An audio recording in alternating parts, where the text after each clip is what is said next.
లేదు కదా, అది కూడా. మరి కవర్గము, కవర్గము అంటే ఏ అక్షరాలు చెప్పండి? కవర్గము అంటే అక్షరాలు చెప్పండి. కవర్గంలో ఏ ఏ అక్షరాలు ఉంటాయి? ఇవి ఉంటాయి. ఎన్ని అక్షరాలు మొత్తము? 5. ఇందులో మరి కడవ, చలమ, గడప, పడవ, హరము, ఘనము ఉంది. ఇందులో కవర్గంతో మొదలయ్యే పదాలు ఏమున్నాయి? ఏమి పదం చదవాలి?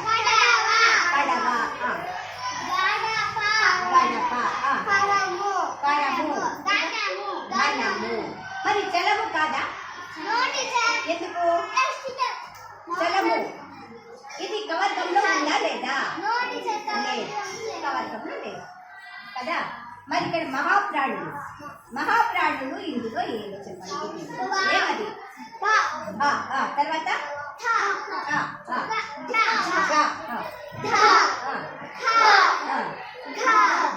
అనేది మహాప్రాణులు. మరి ఇక్కడ ఇంకొక పదం ఇచ్చాను. ఇదేమిది? అనవసరం. ఇందులో ఇంకా కొన్ని పదాలు చేయాలా? అనవసరం. ఇందులో ఇంకా కొన్ని పదాలు చేయాలి.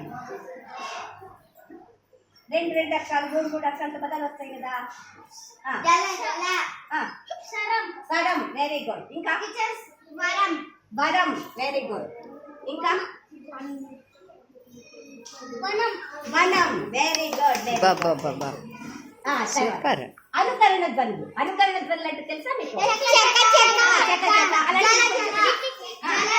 గలగల, ఇంకా గబగబ, ఇంకా గణగణ, ఇంకా చక్క నేను రాశాను. ఇంకా ఎలా నవ్వుతాం మనం? ఎలా నవ్వుతాం? ఎలా నవ్వుతాం? పక్క నవ్వుతాం. ఇవన్నీ వీటిని ఏమంటారు?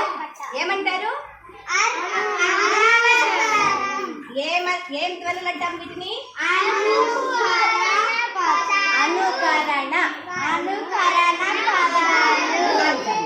మరి మీకు ఇంకా కొన్ని తెలుసా? ద్విత్వాక్షరము అంటే తెలుసా?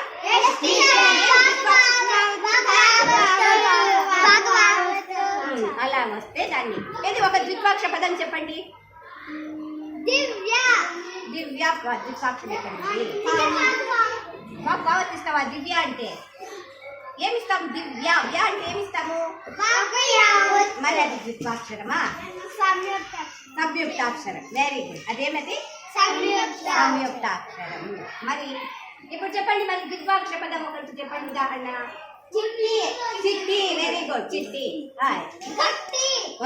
ఇంకన్నీ చాలేనా? పుట్టి. ఇంకా లడ్డు, తన్ని. తర్వాత ఇప్పుడు సంయుక్తాక్షర పదాలు చెప్పండి. సంయుక్తాక్షర పదాలు ఇక్కడ లేవు, మీరు చెప్పాలి. సంయుక్తాక్షర పదాలు దివ్య చెప్పింది ఇందాక. ఇంకా మీకు నిన్న పాఠంలో వచ్చింది ఏమది?